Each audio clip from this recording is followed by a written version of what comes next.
একজন নারী, শোনেন, একজন নারী বনু কাইনুকার বাজারে গিয়েছিলেন তার প্রয়োজনে।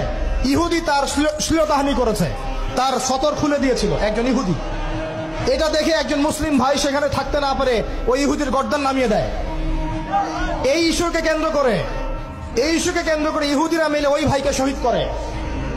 তখন ওই বাজারে ওই ভাই ছাড়া আর কেউ ছিল না, একজনই ভাই ছিল।